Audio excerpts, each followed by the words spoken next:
कलयुग आपने क्योंकि जिक्र कर दिया कल की अवतार का, कलयुग का, मैं इसको बाद में छेड़ना चाह रहा था, लेकिन क्या है कलयुग? कलयुग से इतना डर क्यों लगना चाहिए और कैसे ये अलग है बाकी सारे युगों से, सतयुग, त्रेता, द्वापर से? और क्या वाकई में अवतार लेंगे प्रभु कल की अवतार में? लेंगे तो क्या सच्चाई है? थोड़ा सा कलयुग को विस्तार से कलयुग समझाइए हमें। भय का कारण इसलिए है कलयुग में कि कलयुग में कोई प्रकट राक्षस नहीं है। कलयुग में कोई दिखने वाला एक कोई व्यक्ति नहीं है कि रावण है, कि कंस है, कि शिशुपाल है, दंत्रवक्र है, हिरण्यकश्यप है। सबको पता था, पूरे विश्व को पता होता था एक ही राक्षस है। कहाँ? वो मथुरा में बैठा है, कंस। लेकिन आज किसी को नहीं पता।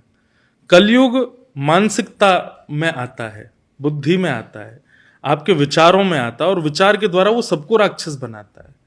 और कलयुग का यह भी स्वरूप है कि वो बाहर से आपको एक सदा हुआ, सुधरा हुआ और बहुत व्यवस्थित जीवन जीने वाला दिखाएगा, पर वास्तविकता में, जैसा कि अभी हम बिफोर पॉडकास्ट एक बात कर रहे थे कि हम किसी व्यक्ति के बारे में एक ख्वाब बना लेते हैं ऐसा होगा, लेकिन मिलने के बाद वो बिल्कुल परिवर्तित होता है।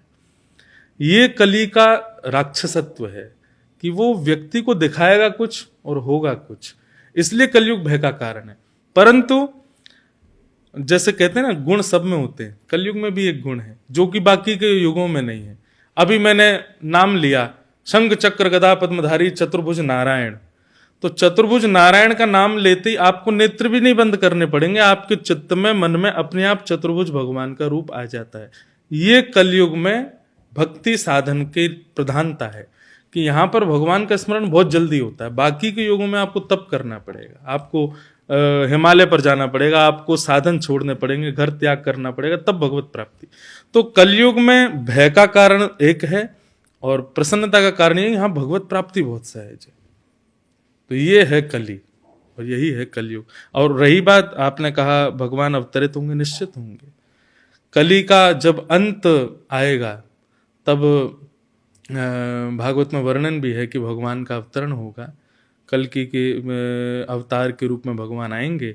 उस समय गिनती के साधक बचेंगे और ठाकुर जी पूरे विश्व का संहार करके सतयुग में पहुंचा देंगे सबको। नहीं, जैसे बहुत, क्योंकि हिंदू एक बड़ा धर्म है जिसको मानने वाले कई लोग हैं, लेकिन दुनिया में और भी धर्म है, उनकी अपनी अपनी मान्यताएं हैं। कई सारे और लोग हैं जिनकी अपनी अपनी भविष्यवाणियां हैं।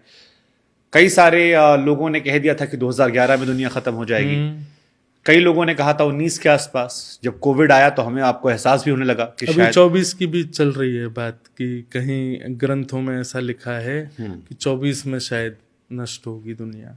तो मन में सवाल यही है कि हम हिंदू भगवानों को मानने वाले लोग हैं, पर दुनिया में एक बड़ी आबादी जो नहीं मानती है, तो उनकी हमारी दुनिया एक ही साथ खत्म होगी। प्रभु एक ही हैं, सारा ईश्वर एक है, और अगर एक है तो फिर मान्यताएं अलग अलग क्यों हैं? और अगर वही सृष्टि के हर्ता और या उनके नाम अलग अलग हैं, अलग अलग तरह से मान्यता, क्योंकि हम और आप मान रहे हैं, शायद दूसरे धर्म के लोग इस बात को ना माने जो आप कह रहे हैं। बिल्कुल सत्य बात है, सबके विचारधाराएं अलग हैं, सबके भाव अलग हैं। ऐसा अब वही बात है कि इस विषय पर बोलना एक प्रकार से कुछ लोगों को निराश करने जैसा भी होता है। यहाँ पर मेरी जगह कोई और धर्म का व्यक्ति बैठा होगा, वो अपने को प्रधान बताएगा, ये बात तो है ही है। पर वही है कि कई सारी भोजन की वस्तुओं में आपको जो सूट करती है, आपको जो प्रिय लगती है, निश्चित है वो मुझको प्रिय नहीं लगती होगी या मुझको सूट नहीं करेगी। कई दवाइयां ऐसी हैं जो आपको शायद ठीक कर देती होंगी पर मुझको उससे एलर्जी होगी। ऐसे ही धर्म को भी लोगों ने बांटा, ठाकुर जी ने नहीं बांटा। बाकी विधि का विधान हमने जो अपने शास्त्रों में पढ़ा वो सब पर लागू होगा, चाहे वो किसी भी धर्म के हों, किसी भी मजहब के हों, किसी भी पंथ के हों। सृष्टि में कल की भगवान आएंगे, असर सब पर करेंगे। ऐसे तो फिर रावण भी नहीं मानता था भगवान को। रावण भी राम जी को पूर्ण ब्रह्म मानने से अस्वीकार करता था। कंस को 1000 बार समझाया गया कि जिसको तुम मारना चाहते हो अपनी बहन के पुत्र को, साक्षात भगवान है, वो भी अस्वीकार करता था। तो ऐसा नहीं है कि मैं किसी को कह रहा हूं कि वो राक्षस हैं कि वो अस्वीकार कर रहे हैं, पर अस्वीकार करना और स्वीकार करना ये तो आज का नहीं, ये सतयुग से चला आया है। कई लोगों ने तब भी नहीं माना था कि ये पर ब्रह्म है या ये परम सत्ता है, पर हम मानने वाले लोग तो इसी बात को कहेंगे ना कि हमारी सत्ता ये कहती है कि ऐसा होगा तो निश्चित है ऐसा होगा और सबके साथ होगा।